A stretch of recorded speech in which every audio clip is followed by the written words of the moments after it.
విజయ్ గారు, మనం చూస్తున్నాం సింగరేణికి సంబంధించిన బొగ్గు గనులకు సంబంధించిన వ్యవహారంలో మొత్తం కుంభకోణానికి సంబంధించిన అంశంపైన ఇప్పుడు సింగరేణి వ్యాప్తంగానే కాకుండా తెలంగాణ వ్యాప్తంగా కూడా చర్చ జరుగుతున్న పరిస్థితి. దీనిపై సమగ్రమైన విచారణ జరగాలి, దోషులలో బయటికి రావాల్సిన అవసరం కనిపిస్తుంది. తెలంగాణకు సంబంధించిన అస్తిత్వం కొంగు బంగారమైన సింగరేణిని దోచుకుంటామంటే ఊరుకోమని చెప్పి నిన్న బీఆర్ఎస్ వర్కింగ్ ప్రెసిడెంట్ కేటీఆర్ గారు కూడా సూటిగా ప్రశ్నించారు. కేంద్ర ప్రభుత్వాన్ని కూడా డిమాండ్ చేసిన సందర్భం. ఎట్లా చూడాల్సిన అవసరం కనిపిస్తుంది? సింగరేణికి సంబంధించి మీరు కూడా సుదీర్ఘకాలం పాటు అక్కడ అధ్యయనం చేశారు. కార్మికులకు సంబంధించిన కష్టాలు కన్నీళ్లు తెలుసు, సింగరేణికి సంబంధించిన ఘన చరిత్ర కూడా మీకు తెలుసు. ఎట్లా చూడాలి ఓవరాల్గా కాంగ్రెస్ అధికారంలోకి వచ్చిన తర్వాత 2 ఏళ్ల కాలంలో సింగరేణి పరిస్థితిని మనం ఎట్లా అర్థం చేసుకోవాలి? మొట్టమొదటగా దీన్ని కుంభకోణం ఎందుకు అనాలి అనేది ప్రధానమైన అంశం. ఇప్పుడు ఒక సింగరేణికి కొత్తగా బ్లాక్లు వచ్చినప్పుడు మరి దాన్ని దాన్ని ఎందుకు కుంభకోణం అంటున్నారు? ఎవరైనా బొగ్గు తవ్వాలి కదా అనే దగ్గర నుంచి మొట్టమొదట అర్థం చేసుకోవాల్సిన అవసరం ఉంది. ఇది 2025లో ఈ బ్లాకులు మనకి అంతకుముందు వచ్చిన మా బీఆర్ఎస్ ఇక్కడ ప్రభుత్వము సింగరేణి వాళ్ళు గవర్నమెంట్ ఉన్నప్పుడు ఏమి ఉండే అంటే ఆలోచన విధానము, సింగరేణి అనేది అత్యంత అనుభవం ఉన్నటువంటి, ముఖ్యంగా కోల్ మైన్స్ తవ్వకంలో ఈ భారతదేశ చరిత్రలో దాదాపు ఆసియా ఖండంలోనే గొప్ప అనుభవం ఉండి, దానికి సంబంధించిన ఇన్ఫ్రాస్ట్రక్చర్ ఉండి, ఎక్స్పీరియన్స్డ్ లేబర్ ఉన్నటువంటి ఒక అద్భుతమైన ప్రభుత్వ రంగ సంస్థ. ఈ ప్రభుత్వ రంగ సంస్థ ఆధ్వర్యంలోనే మొత్తము ఈ దేశంలోని బొగ్గు బ్లాకులన్నీ సింగరేణికి కేటాయించాలని చెప్పి అప్పుడు ఒక విధానం తీసుకొని ఆ బొగ్గు బ్లాకుల కోసం తీవ్రంగా సింగరేణి అధికారుల మీద ఒత్తిడి చేస్తూ ఆ ప్రభుత్వం అన్ని బ్లాకులు దక్కించుకోవడానికి ప్రయత్నం చేయడంలో భాగంగా ఈ 9 బ్లాక్ అనేది వచ్చింది. సో కష్టపడి ఆ బ్లాక్ను సంపాదిస్తే ఇప్పుడు అది ఒక 40-50 ఏళ్ళు అనేక మంది సింగరేణి పర్మనెంట్ ఉద్యోగుల కోసం ఒక ఆధారం. అది ఎంతో మందికి ఈ దేశంలో ఉపాధినిచ్చేటువంటి అద్భుతమైనటువంటి ప్రభుత్వ రంగ సంస్థ. సో ఇది నేపథ్యము. ఇక్కడ ఏమైంది, ఇప్పుడు సింగరేణి ఇంత అద్భుత అనుభవం ఉండి అన్ని రకాల టెక్నాలజీ కలిగి ఇవాళ మంచి ఈ బొగ్గు వెలికితీతలో పనిచేస్తున్నటువంటి ఈ సంస్థ వేరే వ్యక్తులను బొగ్గు తవ్వకాలకి ఎందుకు పిలుస్తుంది అనేది ఇవాళ ప్రధానంగా మొట్టమొదటగా ఇది కుంభకోణం అనడానికి ఒక కారణమైతుంది. సింగరేణి ఇప్పుడు కొత్తగూడెం నుంచి భూపాలపల్లి వరకు మొత్తం తెలంగాణ గోదావరి పరివాహం అంతా కూడా కొన్ని లక్షల ఎకరాలు భూమిలో ఇవాళ బొగ్గు తవ్వి అద్భుతంగా ఇవాళ బొగ్గును వెలికి తీస్తున్నటువంటి సంస్థ.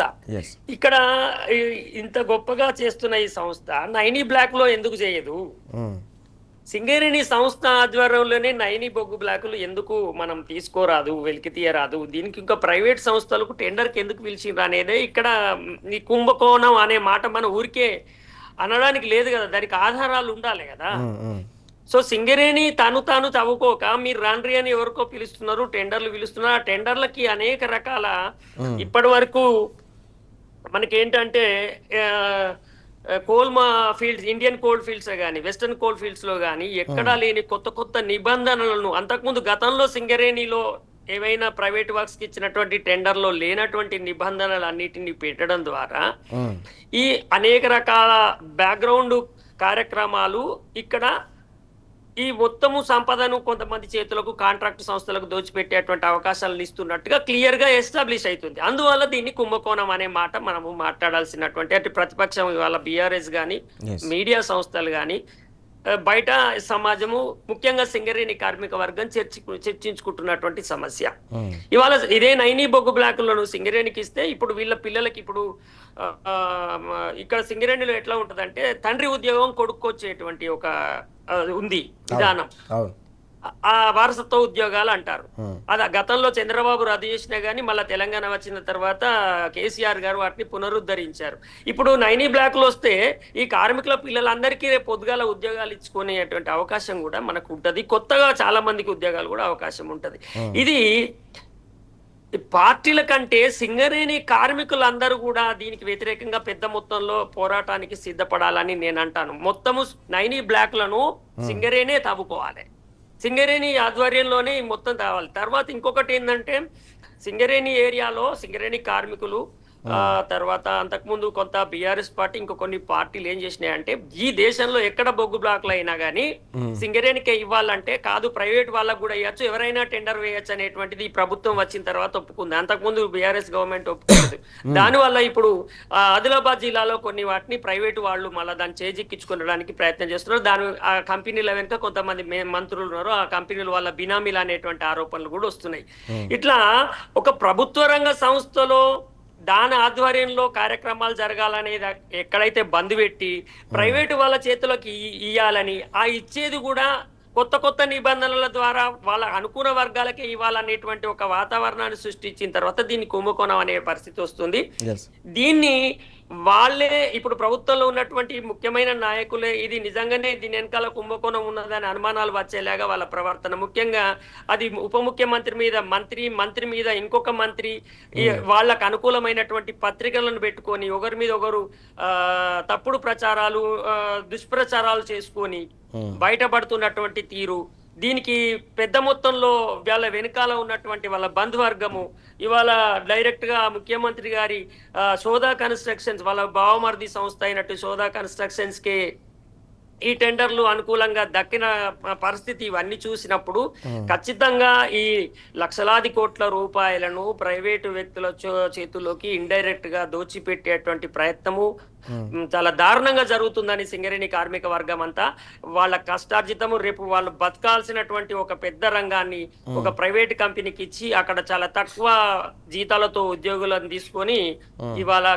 మిషనరీ పెట్టి ఇవాళ ఉపాధిని దెబ్బతీసేటువంటి ఒక దుర్మార్గం జరుగుతుంది. సింగరేణి విస్తరించకుండా సింగరేణి తెలంగాణకు జీవనాడిగా ఉన్నటువంటి సింగరేణి లాభాలను కూడా దెబ్బతీసేటువంటి ఒక తప్పుడు పద్ధతి అయితే. అంతేకాకుండా దీనిలో ఏమైందంటే అంతకుముందు మనకి టెండర్లు వేసేటప్పుడు మైనస్ కైనా వేసి సింగరేణి దగ్గర తీసుకునేటువంటి సంస్థలు ఉండేది. ఇవాళ ప్లస్ కు వేసి అంటే టెండర్లకు వస్తున్నటువంటి కాంట్రాక్టర్ లాభం చేసే పద్ధతిలో కూడా ఇవాళ ఈ టెండర్ దక్కించుకున్నారు అనేది కూడా దానిలో కూడా కొన్ని వందలాది కోట్ల రూపాయలు ఆ కంపెనీలకు లాభం అవుతాయి అనేటువంటి అనేక రకంగా వాళ్ళకు ఆధారాలతో పాటు ఇవాళ ఎస్టాబ్లిష్ అవ్వడంతో ఈ ఆరోపణలు వచ్చినాయి.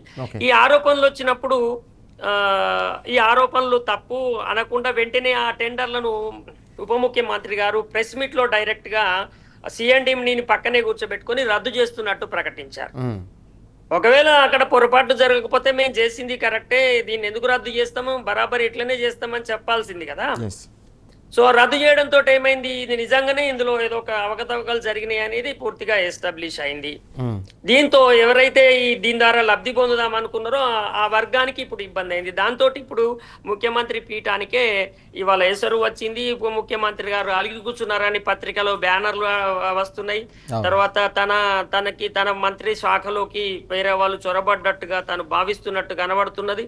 ఇట్లా కాంగ్రెస్ రాజకీయాలు ఇప్పుడు కరెక్ట్ గా యాక్చువల్ గా కాంగ్రెస్ రాజకీయాలు ఎప్పుడో రావాలి, కానీ ఇప్పుడు కరెక్ట్ తెర మీదకి వచ్చినాయి.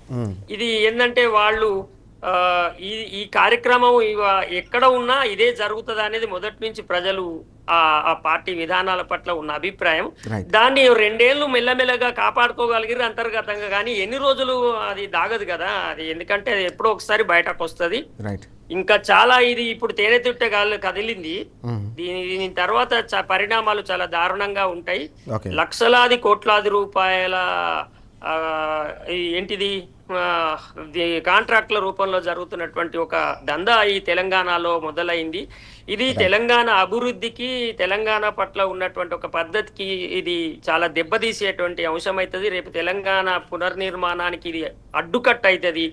ఇట్లాంటి రాజకీయాలు దీని వెనకాల వాళ్ళ అధికారాలను ఉపయోగించుకొని వాళ్ళు చేస్తున్నటువంటి ఇది చాలా దుర్మార్గం అవుతుంది. ముఖ్యంగా సింగరేణిలో ఉన్న ప్రాంతంలో ఉన్నటువంటి 5 జిల్లాల ప్రజలు కార్మికులు ముఖ్యంగా ఇది ఎట్టి పరిస్థితులలో ఇది ప్రజల అంశము, మన వ్యక్తిగతంగా మనం నష్టపోయే అంశం అవుతుంది కనుక సింగరేణిని కాపాడుకుంటూ నైనీ బ్లాక్ లోని ఎవరు ప్రైవేటు వ్యక్తులకు ఇవ్వకుండా అట్లాగే మొత్తము కోల్ బ్లాక్లు అన్నిటి కూడా సింగరేణియే చెయ్యాలనేటువంటిది మన జీవన మరణ అవసరం కనుక దీనికోసం ప్రజలు కూడా కార్మిక సంఘాలు కూడా అండి ఒక టీజీపీ కేసు వాళ్ళే నిన్న ప్రదర్శన చేసినారు.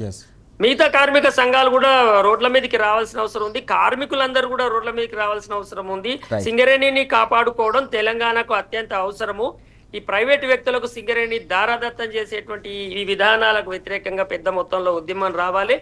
ఈ సింగరేణిని ముట్టుకున్న ఈ రాజకీయ నాయకులు ఖచ్చితంగా దీని వెనకాల ఆ రాజకీయ ఏవైతే ప్రకంపనలు ఉన్నాయో అవి కూడా ఇక ఇక్కడితో ఆగవనే అనిపిస్తుంది.